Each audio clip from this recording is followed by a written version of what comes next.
कहाँ पढ़ती हो, वह कहाँ पढ़ती है, तुम रोज सवेरे क्यों नहीं जगते हो, मेरा स्कूल यहाँ से 10 किलोमीटर दूर है, तुम सब कक्षा में बहुत शोर मचाते हो, क्या वह तुम्हारी दोस्त नहीं है, क्या तुम अपने नई प्रिंसिपल को जानते हो।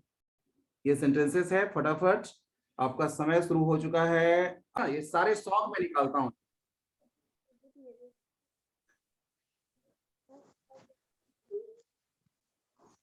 गाने नहीं बजवाऊंगा बेटा, पता नचाऊंगा भी, ध्यान कर लेना। मैं उसको समझाते हुए चल रहा हूँ। ठीक है, वह कहाँ पढ़ती है, ये सारे सिंपल प्रेजेंट के मैंने दिए हैं। तो कहाँ शब्द पहले आएगा, वेयर डज, क्योंकि सब्जेक्ट आपका शी है, तो शी के लिए हेल्पिंग वर्ब आएगा सिंपल प्रेजेंट में does. Where does she study, यहां जगह से है, स्कूल की बात कर रहा है तो वहां स्टडी लगता है। और कोई चीज पढ़ने की बात होती है तो मान लीजिए बुक पढ़ते हैं, कहानी पढ़ते हैं, तब वहां रीड लगता है। ध्यान रखिएगा इस चीज को। तुम रोज सवेरे क्यों नहीं जगते हो, वाई, आपका सब्जेक्ट है यू। अगर आप हेल्पिंग वर्ब लेते हैं क्या होगा, हेल्पिंग वर्ब डू। चाहे तो नॉट आप साथ में लगा दीजिए, तब हो जाएगा वाई डोंट। और नहीं, अगर अलग लगाना चाहते हैं तो वाई डू यू नॉट, चाहे वाई डोंट यू राइज, जगना, early morning, why don't you rise early morning, या why do you not rise early morning। ये जनरल प्रेजेंट टेंस का है, इज एम आर वाला। मेरा स्कूल यहां से 10 किलोमीटर दूर है, माई स्कूल इज, सिंपली बनाएंगे, my school is 10 kilometre away, 10 km, या अगर ऐसे लिखें, ऐसे वो एक्सेप्टेबल नहीं होता है अंग्रेजी में, 10 km अवे फ्रॉम हियर। अगला, तुम सब कक्षा में बहुत शोर मचाते हो, तुम सब का, सब के लिए ऑल लिखने की जरूरत नहीं है। You make a lot of noise, बहुत शोर, lot of noise in the class. You make a lot of noise in the class, class में आप बहुत शोर मचाते हैं, कक्षा में आप बहुत शोर मचाते हैं। अगला देखिए, क्या हुआ, तुम्हारी दोस्त नहीं है, इज, क्योंकि आपका सब्जेक्ट शी है तो इज लगेगा इसके लिए helping verb. Is she not your friend, is she not your friend, is she not your friend. क्या तुम अपनी अपने नई प्रिंसिपल को, अपनी नई प्रिंसिपल को जानते हो, do you know your new principal, do you know your new principal. किसी को डाउट है तो देखिए, ये एक्चुअल प्रेजेंट कहलाता है, प्रेजेंट कॉन्टिन्यूअस। तो ये सब जो अंडरलाइन किया, इससे लग रहा है सेंटेंस ये प्रेजेंट कॉन्टिन्यूअस का है। तुम आजकल क्या कर रहे हो, व्हाट आर यू, आईएनजी लगेगा, डूइंग दीज डेज। वह अभी क्यों सो रही है, वह अभी क्यों सो रही है, वाई, ये क्यों का अंग्रेजी पहले आएगा, वाई। सब्जेक्ट आपका शी है तो सी के लिए क्या लगेगा, helping verb is. Why is she, sleep में आईएनजी लगाइए, स्लीपिंग नाउ, अभी। Why is she sleeping now. अगला देखिए, बाहर मूसलाधार बारिश हो रही है, इसका सब्जेक्ट आपको डायरेक्ट नहीं मिल रहा है, तो ऐसा कोई भी सेंटेंस जिसमें सब्जेक्ट डायरेक्ट नहीं मिले तो इट लगा के बनाते हैं। इसको इंट्रोडक्टरी इट कहते हैं। इट इज, खास करके प्राकृतिक घटनाओं के लिए हमें ऐसा ही प्राकृतिक घटना या समय ये सब बताने के लिए इसका प्रयोग करना पड़ता है। Any doubt? No sir. तो it is raining, it is raining Cats and मूसलाधार के लिए याद कीजिए, बताए थे cats and dog cats and dogs. Outside. It is raining cats and dogs outside. तुम उस बच्चे को क्यों डांट रहे हो? क्यों का अंग्रेजी पहले लिखना पड़ेगा। वाई आर यू,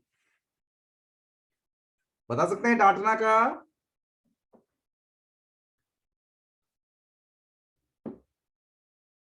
चाइल्ड, एक वर्ड है चाइल्ड, CHIDING, चाइडिंग उस बच्चे को, दैट बॉय।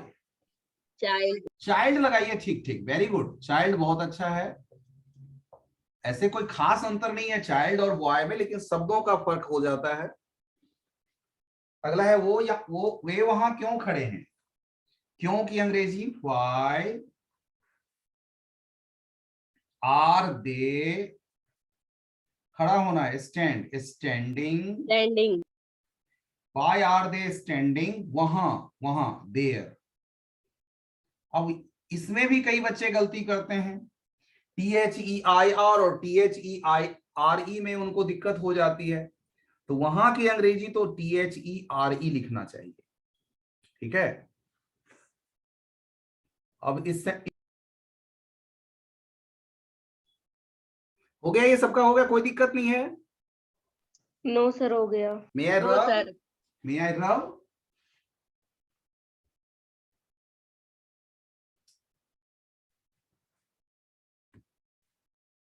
तो कोई दिक्कत नहीं हो गई है। प्रेजेंट परफेक्ट, इसमें क्या होता है कि काम तो समाप्त हो चुका रहता है, लेकिन उसका इफेक्ट रहता है प्रेजेंट में, ठीक है ना। काम समाप्त हो चुका रहता है लेकिन इफेक्ट प्रेजेंट में रहता है। इसमें हैज या हैव हेल्पिंग वर्ब देखते हैं, और वर्ब की थर्ड फॉर्म इंपॉर्टेंट होती है। क्या तुमने अपना गृह कार्य पूरा कर लिया है?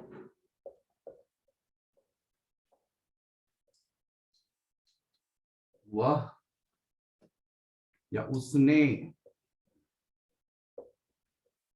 इस पाठ को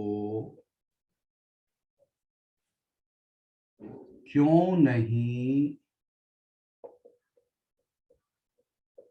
दोहरा लिया है?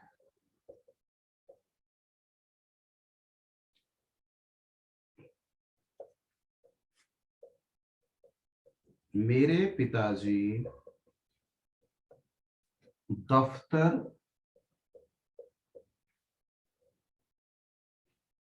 जा चुके हैं।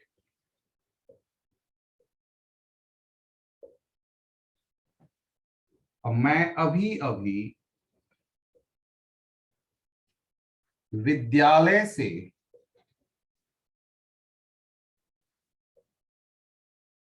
वापस आया हूं।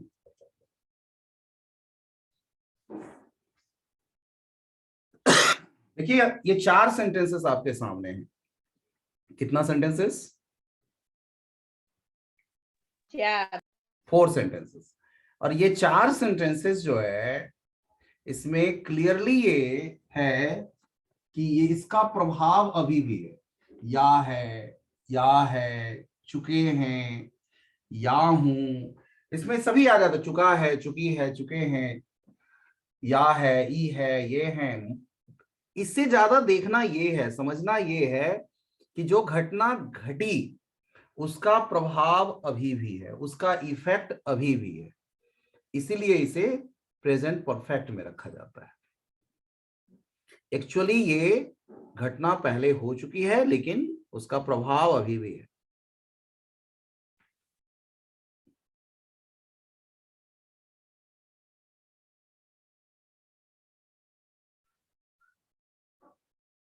पॉजिटिवली से। क्या तुमने अपना गृह कार्य पूरा कर लिया है?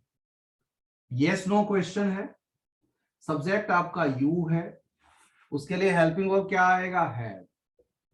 Have you finished, third form लगानी है।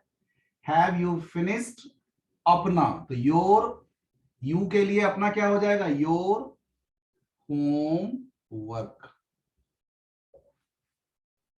अगर देखिए उसने इस पार्ट को क्यों नहीं दोहरा लिया है, why has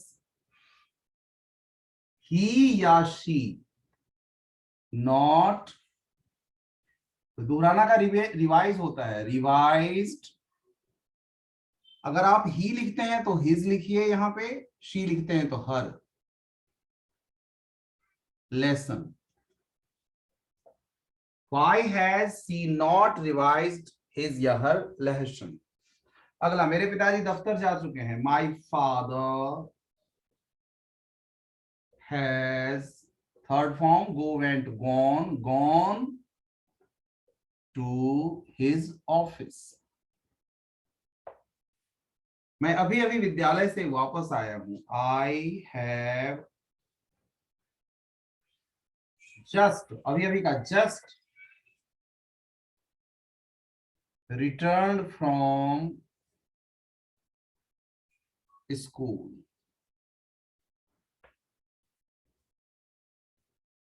तो बताइए क्या आपको ये सब सेंटेंस बनाने नहीं आया?